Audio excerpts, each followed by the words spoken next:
Canton fair.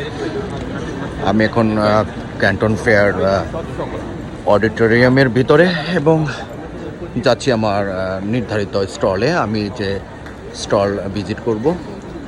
Actually কারা 2026 সালে Canton ফেয়ারে আসবে এবং কারা আসবেন না।